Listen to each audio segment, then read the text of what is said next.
What's up, everybody? This is the second episode of Super Liga Center, brought to you by the Well-Mannered Cartel. I'm Tom. I'm Mike. I'm Marlon. I'm Chris. Oh, shit. That one was as awkward as ever, that little intro that we do. But anyways, boys, so this was let's go through the recap of week one. We finally have some actual games to go through and kind of, a lot more content than last week.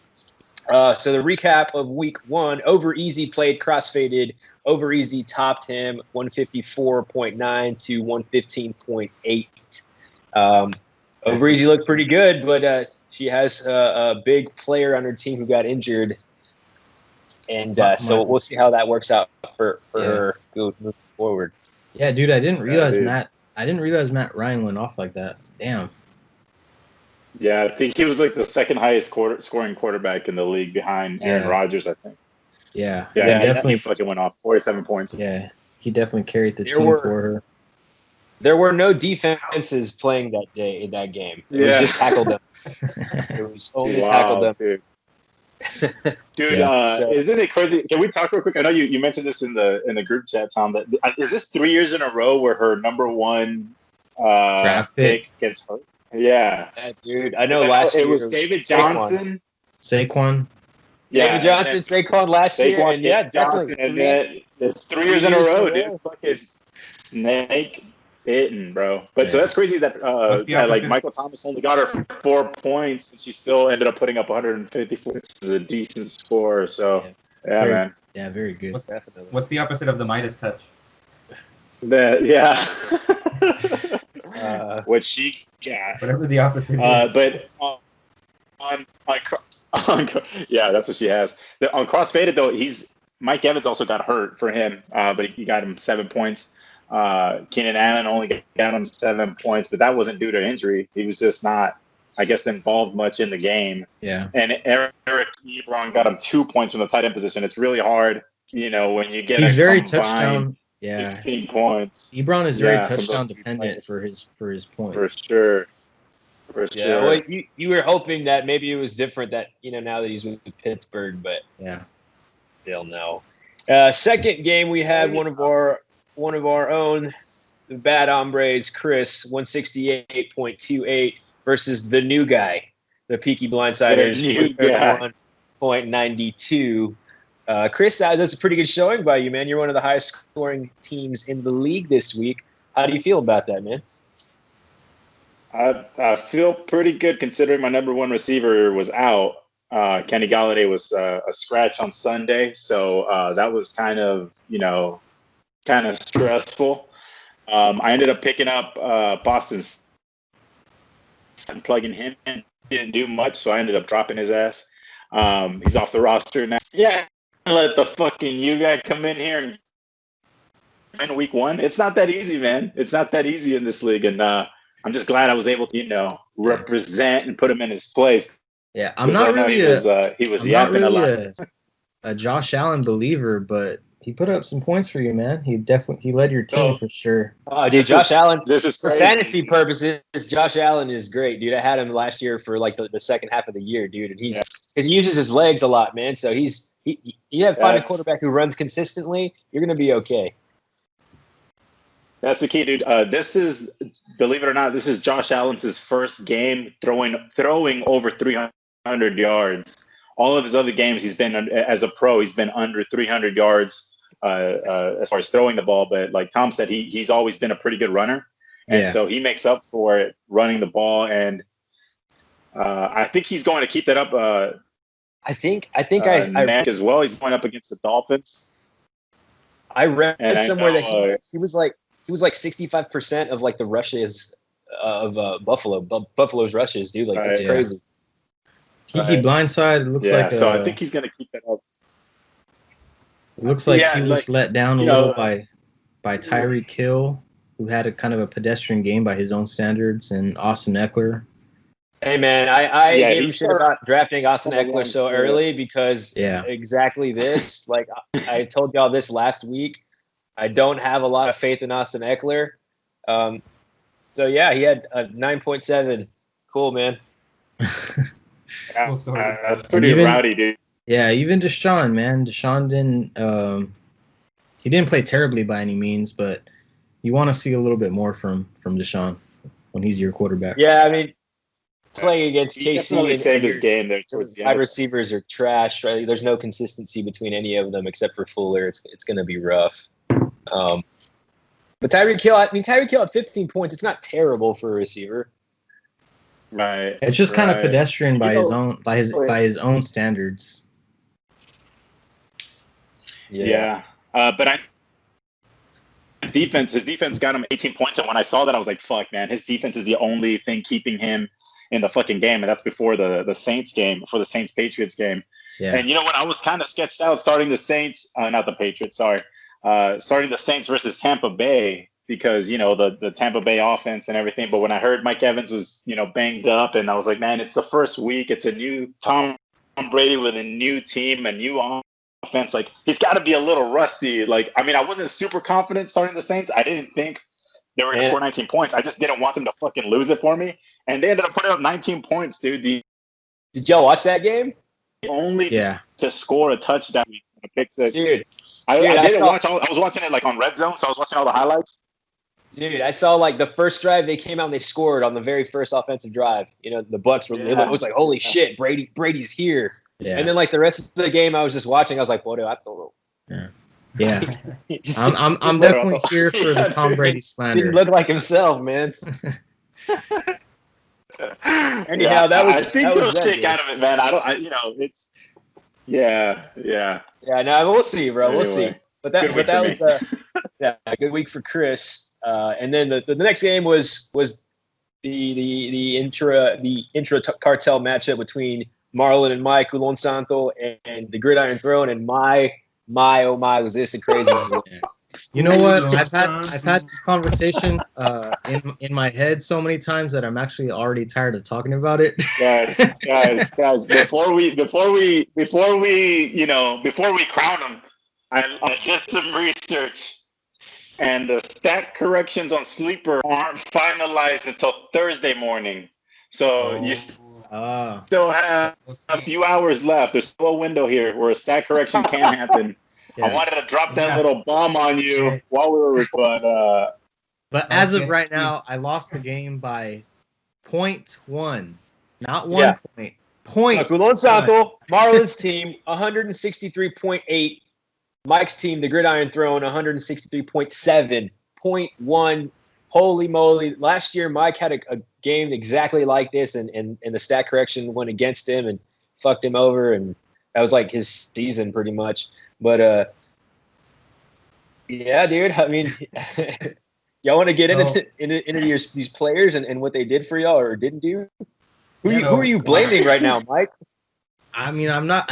I can't be mad at anybody, really. I played like the best possible lineup. Like literally my best possible lineup. T.Y. Hilton slightly underperformed, but I went up against a juggernaut this week. Devontae Adams put up a 50 piece for Marlon, and it's hard to beat teams when you got players putting up 50 points in a week. Yeah, I mean, first and foremost, 163 points is not, that's nothing to scoff at. It's pretty good score for both of you guys. But yeah, man. Sorry, Marlon. I think I could. I was gonna say that I got nervous because I mean both injuries for my teams happened at the same time during the same time slot, I guess. And George Kittle came out. He got hurt. Mm-hmm. Marlon Mack was hurt and he's out for the season. Yeah. And I was like, that's it, dude. I lost this. I lost this. So it went down to the Monday night game with the Giants and Steelers, and I was down by 4 points, but I had Saquon Barkley and he had the Steelers defense. So I was like, all right, as long as Saquon Barkley outscores the defense by 4 points, 4 fucking points, I should win the game. But I mean, he didn't have a terrible game from a receiving perspective, but the dude had negative yardage rushing all game, so it was hard. It's hard to win. Carries. 15 carries, 6 yards for Saquon Barkley. That's crazy. Dude, I think there's going to be a stat correction here, bro. I don't think it's going to be 0.1. I mean, maybe it is. Maybe it goes 0.1 in your favor, and then you guys draw. Wasn't there a draw last year? Yeah, that's what Was happened. It the same game? No, it was me and Flint last year. You're I gonna beat tie Flint by again, bro. 0.1. That's what's gonna happen. Y'all are gonna tie. Yeah. So we'll wait and see what happens with that one. But that's these are the division matches, and so you always want to get out. Yeah, they're important. They're a important good start. for sure. So yeah, that was probably the craziest game of the week for sure. The next matchup was Flint Tropics versus the Bangkok Lady Boys. Flint Tropics got plummeted by quite a few points, 206.36 to 127.84. So usually it's usually the roles are reversed, right? Yeah, we were really high on the Flint Tropics last week, and Bangkok Ladyboys shut us up this week. Definitely. I think he had who were his money cows? Hopkins, bro. Hopkins. D-Hop, 40 yards. And I don't know if this is true. I didn't do much research on it, but I heard on some show that this is like DeAndre Hopkins' best game as a fucking pro. And this is his first game with Kyler Murray. That's fucking insane, dude. That's crazy.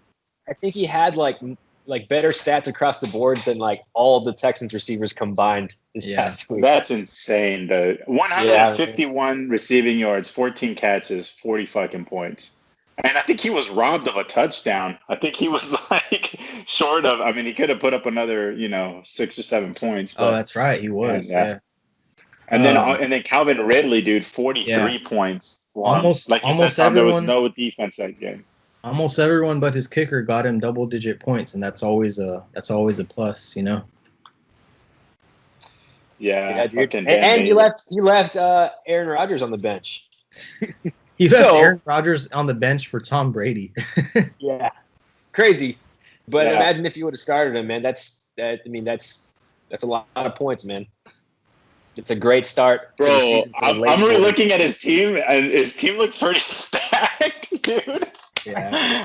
I know we gave him some credit. I know last week we said he's not going to be the worst team in the league like he was last year. Not even close. We thought he'd be like middle of the pack.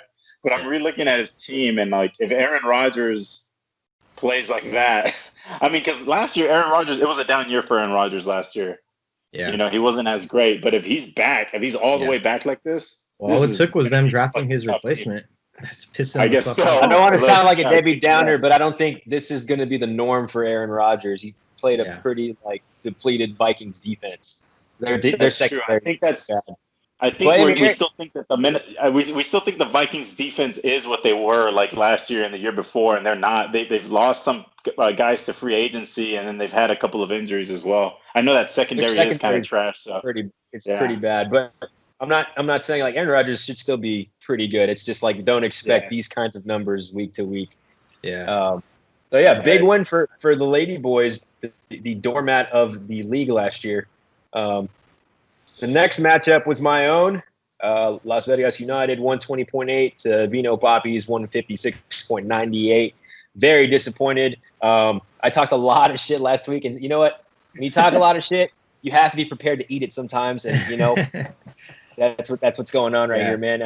You were initially projected to lose that though, right? And then Edwards Alaire just kind of flipped it for you. Flipped it for him, yeah.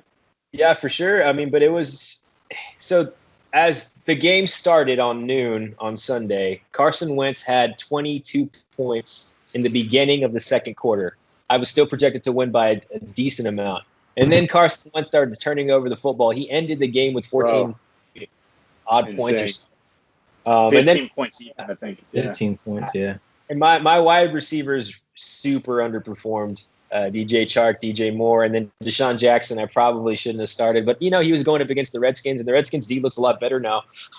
That's what happened there. And then Russell Wilson for Vino Poppy just went off. He had a 50 bomb too. So like Mike said, you're going up against somebody who has a player scoring 50, it's going to be a rough go for you. Yeah.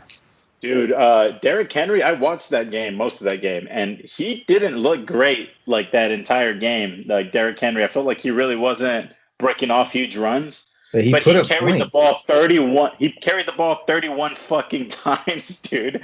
He got 31 carries and ended up with 116 yards. Like, yeah, I mean, if you carry it Yeah. 31 times, I'm you're just gonna put up points regardless. You know what I yeah. mean? I'm just curious Yeah.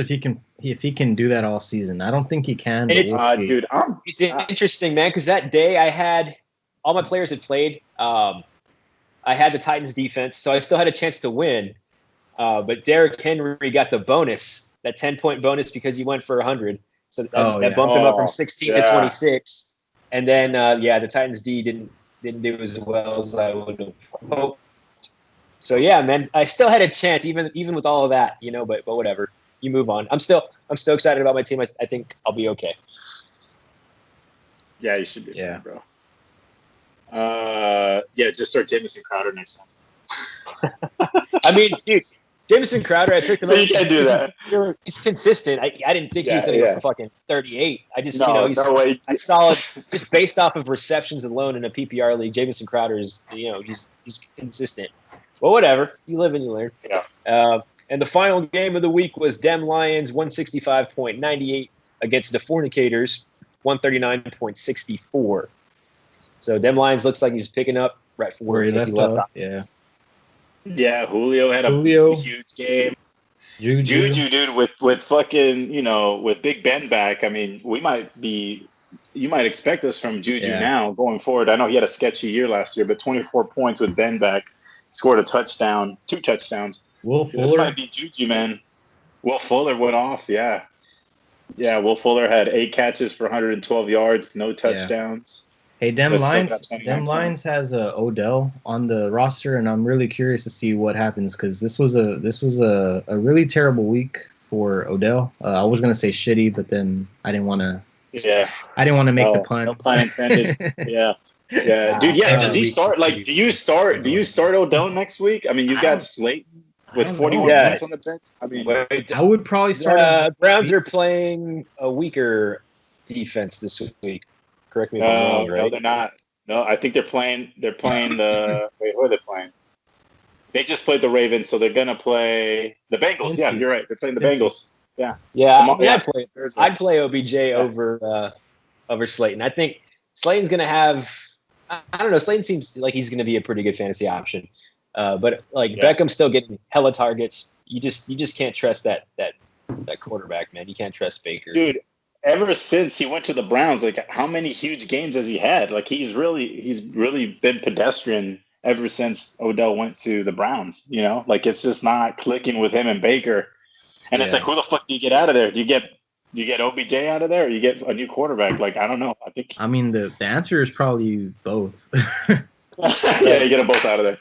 Oh, fuck. Bro, isn't it funny that he plays for the Browns? Call the Browns for the reason, bro. Yeah, players turn to shit when they go there. I mean, it's gotta be fucking Cleveland, man. Sweet. Yeah, the Fornicators team doesn't look great, man. Well, I mean, let's see. If Michael Gallup, Mahomes, Michael Gallup underperformed. He only got him 8 points. Gronk way underperformed, only got him 3 points. He needs a better tight end than Gronkowski. I don't know. Yeah, I'm not trusting Gronk at all, man. He didn't look good at all. Like he didn't pass the eye test whatsoever. He just looked famished. He looked famished and slow. Mm-hmm. He just lost Le'Veon Bell. Le'Veon Bell's on IR. He's on IR right now. 3 weeks.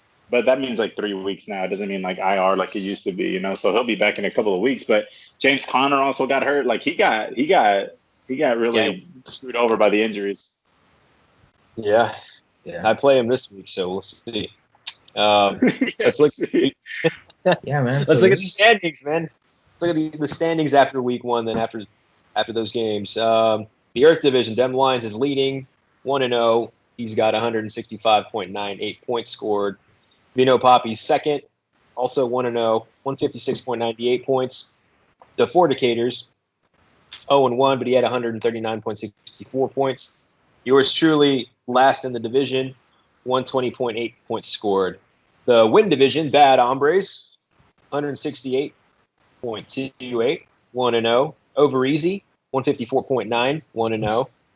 Third, the Peaky Blindside, 131.92, And last in the division is Crossfaded with 115.8 points. And the Fire division, like we said, the Bangkok Ladyboys with that big game, 206.36 points scored.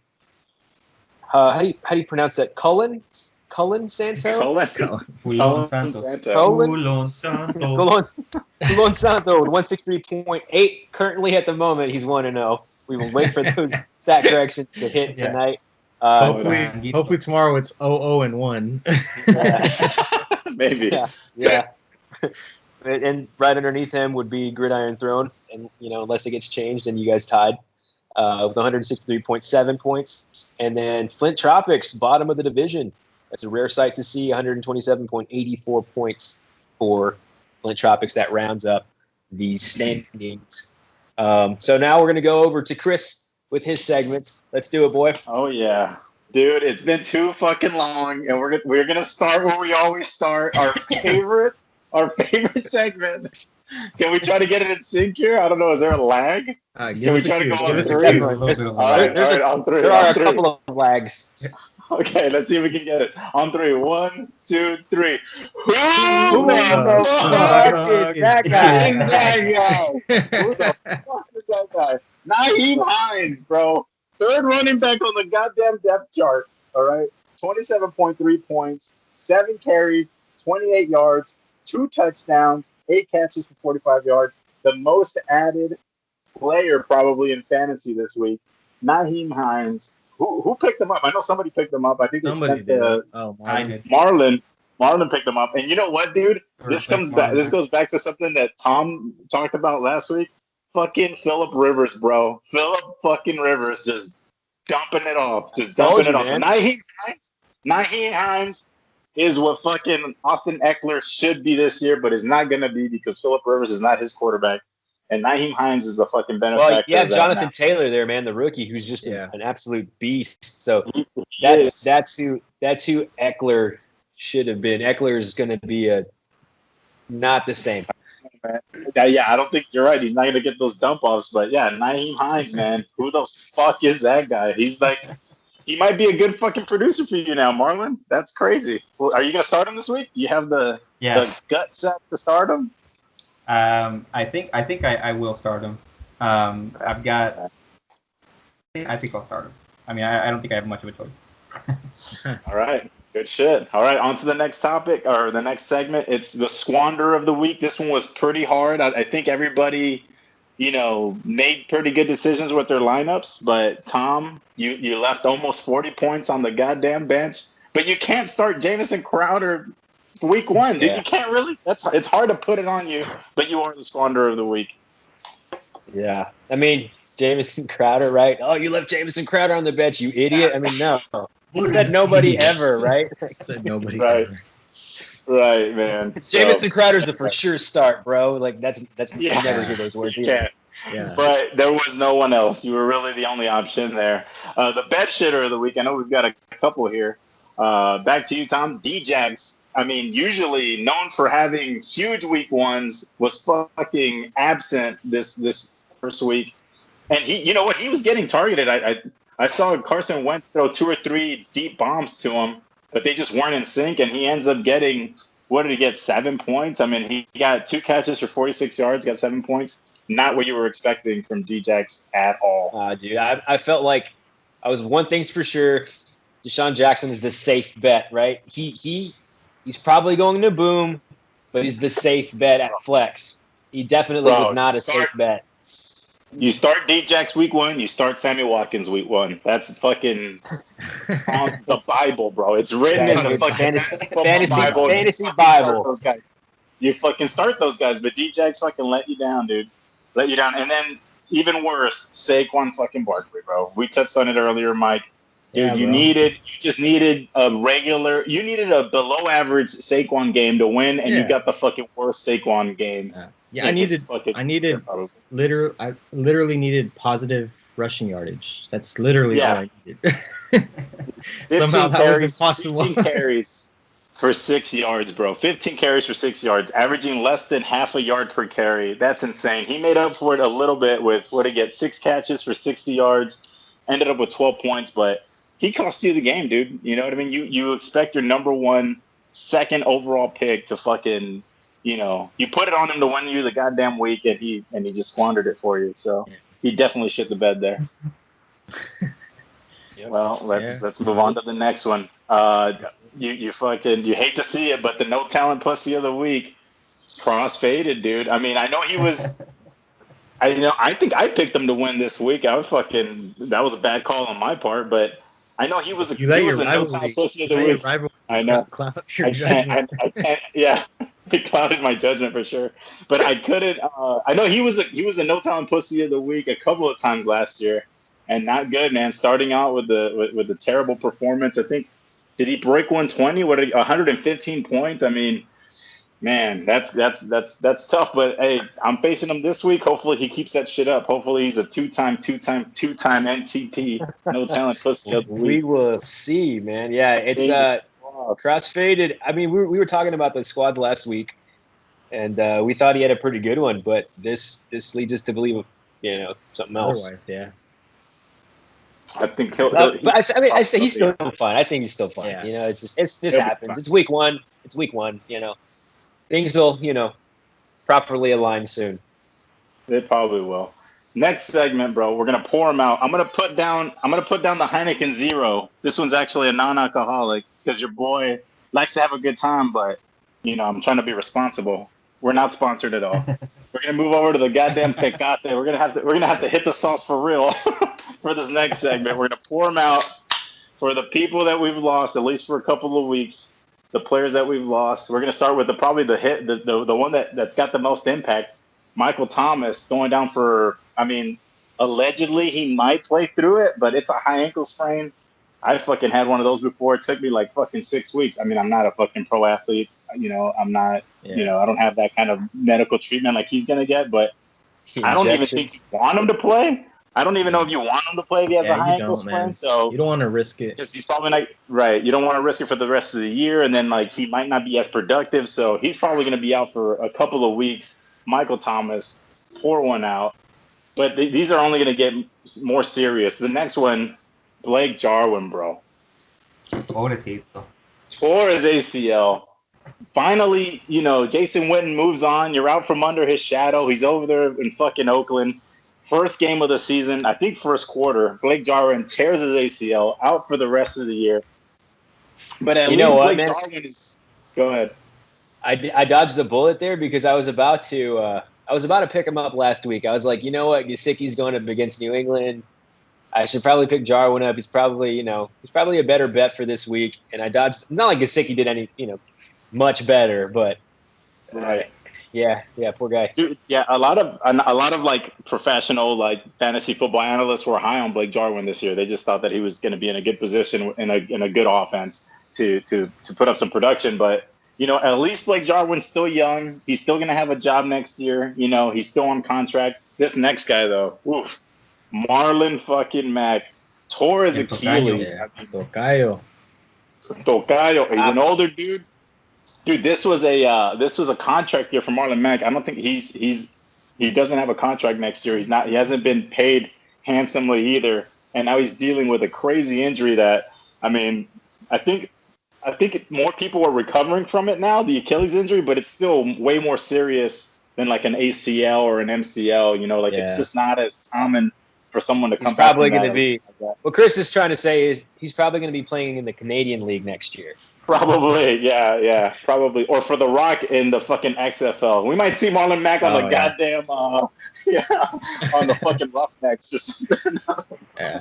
Let's see him on the Houston Roughnecks. But anyway, pour one up for Marlon Mack, too. Pobre Vato. We should just rename this segment Pobre Vato, bro. And we've the next segment, the big cock on the block. We've already talked about it. The Lady Boys, 206 points, 206.36 points. And Mike, I think you said it best. Lady Boys, are they becoming the Lady Men? Are we overreacting? It's week one. I don't know. It's week one. The Lady, like we said, man, his team looks a lot better this year than it does last year. We'll say that. Yeah. It's great performance. So we can see, man, it's not a bad squad, man. It might make some noise. See, I think he had 200 points on the season last year. Yeah. Didn't he barely crack 200? Didn't he score like 70 points one time? It doesn't matter. It's a new year, man. It's a New year, new me. Yeah. Oh man, yeah. So we'll see. It'd be some shit if he just has the monster squad all year. That would be fucking hilarious, dude. I think he's the type of guy that would like let us know it. We're gonna have to meet him. We're gonna have to meet him. I said it's gonna take a miracle, right? Because like Marlon said something, I was like, it's gonna take a miracle for him to win it. So like he like put it in quotations in the group chat. I was like, I guess people can't catch sarcasm sometimes, but you know what? Okay, man. Yeah. Cool. Holy shit! Well, those are the segments, dude. Oh, I miss those, man. Good times. Those are great. Those are great.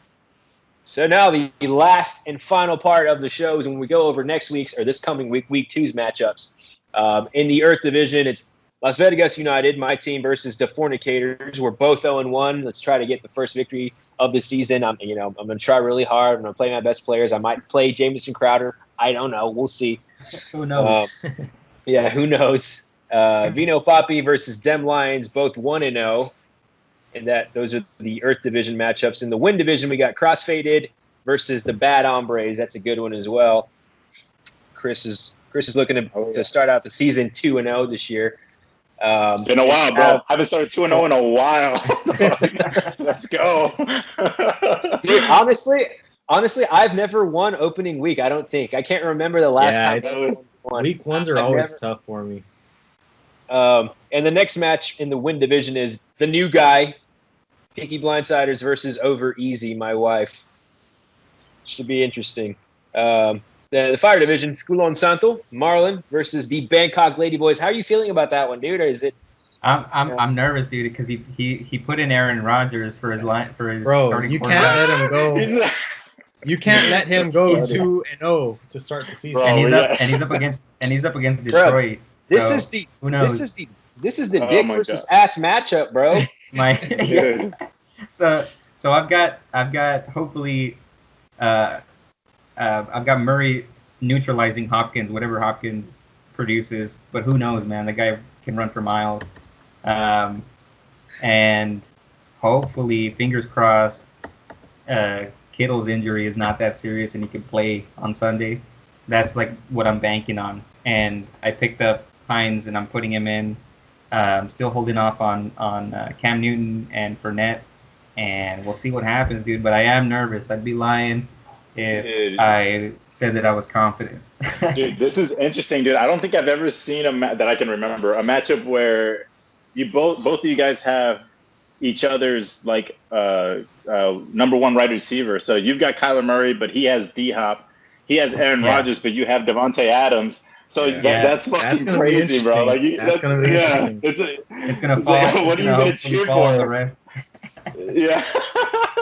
And dude, the good thing is that Amari Cooper, he had an okay game, but he had Jalen Ramsey on him in the first week against the Rams, and he actually had a decent game. I mean, not a great game, but against Jalen Ramsey, it was a pretty decent game. But now he's going up against Atlanta, and we saw that there was that defense is just going to be shit. So maybe Cooper is in for a bigger week, hopefully, in week 2 for you than in week 1.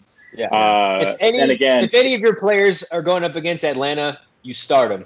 If any of your players are going up against Seattle, you start them. I mean, that's crazy, that's just the way it is. So maybe I should put in Cam Newton then instead, but then I won't. I don't know. I don't know what to do. Dude, the things I think I'm nervous, dude. After seeing those 200 points, I'm nervous. Yeah, because Washington's defensive line, their D line in particular, is fucking good, bro. They can get to the quarterback, but Kyler Murray's a shifty motherfucker. I think he can. Yeah. I think he's shifty enough to get away, and he might run. He might run more this week than he did last week. I think he's going to be under pressure, and he's going to be forced to run more. So his passing yards might be lower. And if that's the case, then D-Hop might have not as great of a game.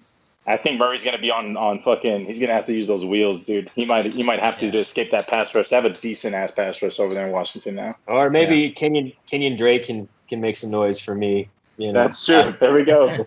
Maybe, man. And then the final game of the week is the Gridiron Throne Mike's team versus the Flint Tropics. Yeah. So that's usually pretty tough matchup for both surprise, squads. surprise. Projections show a tie right now. We're projected to tie right now. Very close. Yeah. So this is a pretty important game because whoever loses will be at the bottom of the division. And it's tough to climb out of that basement, man. It's tough to climb out. So that 0-2 hole, yeah. I mean, that is rough. I mean, Barkley should have a better game, dude. I think he's going to come out with a vengeance, I think. It's so funny, like, just touching on this real quick, like, the way we structure our league with 3 divisions, it's pretty cool because you kind of, like, you're so familiar with the other opponent, you know what I mean? Yeah. And it's just, like, you don't want to lose. You don't want to go 0-2 in the division. I'm 0-1 right now. I might go 0-2. I'm not going to say probably. I might. But you know what I mean? Like, you have that sort of, like, I have to beat these guys. I have to be the best in my division. You know what I mean? Because you don't want to suck, man. You don't want to suck in your division. Yeah. It gets fun, when you go out of the division, but like the interdivision games, it's like what I imagine, like it's like what like a true division rivalries. Yeah, it's like a Titans-Texans game or something. Yeah, for sure. Dude, it's like I play in other leagues where we don't have divisions. It's just like, no divisions at all, and it's just like the top 6 teams get into the playoffs or whatever. And it's just not as intense, dude. Knowing that the first three weeks are division games, and then the last 3 weeks of the season are division games. That's where it gets fucking settled, dude. That's where like playoffs so much are made weight in those not made. 6 games, dude. right there. Yeah, because it's like it counts. It almost counts for double because you beat. Say you're playing the person in second place. You're giving them an L and you're getting a W. That's a 2 game difference. Like it's huge, man, for playoffs and for playoff seeding. So it's way more intense this way, and I like that we have divisions. It's definitely more interesting. And dude, the shit talk this year is on another level. I feel like we're talking a lot more shit, and that's good because now we're even more invested, like in every game, because we're gonna roast people, dude. That's the way it's gotta be, dude. You beat somebody, you better fucking let them know, dude. After this stat correction finalizes, I better see one of you motherfuckers trashing the other one in the group text tomorrow morning, because Thursday morning rolls around. That's it. It's finalized. So yeah. Man, I woke up. I had to use the restroom like at 3 a.m, and I checked my phone at that time, fully prepared to send a message in the group chat. So if I have to take a piss tonight, be prepared for a message. After midnight, dude. They said after midnight it's finalized. Once it's Thursday, once the clock hits fucking midnight and it's Thursday, it's final. But it's like those last minute stat corrections can still happen from right now until then. So we'll see. Yeah. Well, boys, that'll do it for this one. It'll be interesting to see the way the season unfolds. We got a better picture of what's going down with people's teams, and we'll catch y'all next week. Yeah, later, guys. Later, guys.